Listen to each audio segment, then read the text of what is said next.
അസ്സലാമു അലൈക്കും. അപ്പോൾ ഞങ്ങൾ വൈകുന്നേരം പറമ്പൊക്കെ നനക്കാനായിട്ട് പോവാണ് കേട്ടോ, വീടിൻ്റെ അവിടേക്ക്. അപ്പോൾ ഇന്ന് മൂന്നാമത്തെ ദിവസമായി. ഇന്ന് 5 ആളുണ്ടായിരുന്നു പണിക്കിട്ടാ. വീടിൻ്റെ അവിടെ എത്തിയിട്ടാ. ഞങ്ങളെ പേരൻ്റെ അവിടെ നിന്ന് കുറച്ചും ഇങ്ങോട്ട് പോരണം. വണ്ടിയിൽ പോരുകയാണെങ്കിൽ കുറച്ചും കൂടി പോരണം കേട്ടോ. അതല്ലാന്നുണ്ടെങ്കിൽ പറമ്പ് കൂടെ തൊടി കൂടെ അങ്ങോട്ട് കയറുകയാണെങ്കിൽ അല്ലാണ്ടൊന്നുമില്ല. അങ്ങനെ ഇതാ വീടിൻ്റെ പണി ഇതുവരെ ആയിട്ടാ. 3 വരി 4 വരി ആയിട്ട് പടുത്തിട്ടുണ്ട്.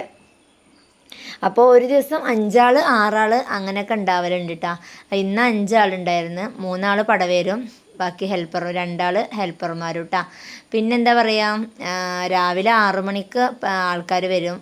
രാവിലെ ചായ ഉണ്ടാവും, പഴം ഇക്ക കടയിൽ നിന്ന് കൊണ്ടുവരും, രാവിലെ ചായ കൊടുക്കും. പിന്നെ ഒരു 11 മണി 11:30 ആകുമ്പോഴത്തേന് ചോറും കൂട്ടാനും സെറ്റാക്കണം കേട്ടോ. അങ്ങനെയൊക്കെയാണ്. പിന്നെ ഉച്ചക്ക് 2 മണി വരെയാണ് കേട്ടോ പണി ഉണ്ടാവുക. അതെൻ്റെ അച്ചുട്ടിയും പൊന്നൂസൊക്കെ നനക്കൽ തുടങ്ങിയോ. അച്ചുട്ടിക്ക് ഭയങ്കര പൂതിയാണ് നനക്കണത് കേട്ടാ.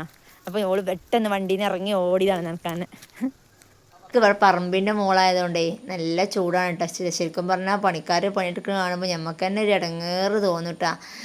അത്രക്ക് പൊരിയും വെയിലത്ത് ചെയ്യണത് കാണുമ്പോഴേ. അങ്ങനെ ഏതായാലും ഇന്ന് ജനൽക്കട്ടിൽ നാളെ വെക്കുക കാരണം വാതിൽക്കട്ടിലുകൾ മൊത്തമായിട്ട് വെച്ചിട്ടാ.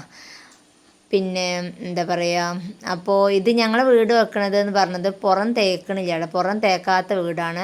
ഉള്ളു മാത്രമേ തേപ്പ് ഉണ്ടാവുള്ളൂ കേട്ടോ. പുറം നമ്മളെ പഴയ വീടില്ലേ, പഴയ ഇല്ലം വീടൊക്കെ ഇല്ലേ തേക്കാത്ത, അതുപോലത്തെ വീടാണ്. ഇക്കാക്ക് വാർപ്പും വരെ ഇഷ്ടമല്ല. ഞാൻ കയറ്റുകയാണെങ്കിൽ വാർപ്പും വരെ കയറ്റില്ല എന്ന് പറഞ്ഞത് പണ്ടേ പറഞ്ഞിരുന്നു കേട്ടോ. അപ്പോൾ അതുകൊണ്ട് അതേമാതിരി തന്നെ വാർപ്പും വരെ ഇല്ല, മേലക്കും ഉണ്ടാവില്ല, വാർപ്പും അല്ല. പഴയ പണ്ടത്തെ നമ്മളെ കൗക്കോലും പട്ടികയൊക്കെ വെച്ചിട്ടുള്ള പണ്ടത്തെ നാടൻ വീടാണ് കേട്ടോ. പിന്നെ ചിലവരൊക്കെ ചോദിച്ചിരുന്നത് വെള്ളം ഉണ്ടോയെന്ന് കേട്ടോ. അപ്പോൾ ഞങ്ങൾ തറ ഇട്ടപ്പോൾ തന്നെ കുഴൽക്കിണർ കളിച്ചിരുന്നു കേട്ടോ. മാഷാ അല്ലാഹ്, കുഴൽക്കിണറിൽ വെള്ളം ഉണ്ട് കേട്ടോ. ഇതാ ഞാൻ നനക്കലൊക്കെ കഴിഞ്ഞ് ഇവിടെ ഇങ്ങനെ ഇരിക്കണം കേട്ടോ. അപ്പോൾ ബക്കറ്റായിട്ട് ഞാനും മനൂട്ടനും കൂടിയും സൈഡൊക്കെ നനച്ച്, ഇക്ക പൈപ്പും പിടിച്ച് നന്നായിട്ട് നനച്ച് കഴിഞ്ഞ്. ആൾക്കാർ ചോദിച്ചിരുന്നു കല്ലൊക്കെ ഇറക്കിയോ എന്നൊക്കെ. കല്ലൊക്കെ ഇറക്കിയിട്ട് കുറേ ആയിട്ടാണ്, 2.5 കൊല്ലം 3 കൊല്ലമായി തുടങ്ങി. 3 കൊല്ലമായിട്ടുണ്ടാവും. ഇവിടെ തറട്ടേക്ക് നമ്മൾ കല്ലിറക്കി, കാരണം ഇവിടെ അടുത്തൊരു കോറി ഉണ്ടായിരുന്നു. ഇതാദ്യം കല്ല് വെട്ടിയ സ്ഥലമായിരുന്നു കേട്ടോ.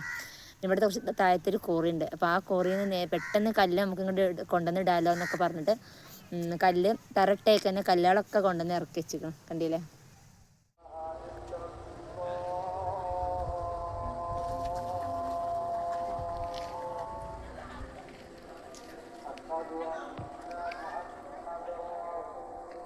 അങ്ങനെ മരുവാങ്ങ് കൊടുത്തേക്ക് ഞങ്ങൾ ഇവിടുന്ന് മടങ്ങുകയാണ് കേട്ടോ. അപ്പം നനക്കലൊക്കെ കഴിഞ്ഞ്. അപ്പോൾ ഇന്നത്തെ വീഡിയോ ഇത്രയേ ഉള്ളൂ. വീഡിയോ ഇഷ്ടമായി ലൈക്ക് ചെയ്യുക, ഷെയർ ചെയ്യുക, സപ്പോർട്ടാക്കുക. അപ്പോൾ അടുത്തൊരു വീഡിയോ ആയിട്ട് വരുന്നവരേക്കും ബൈ.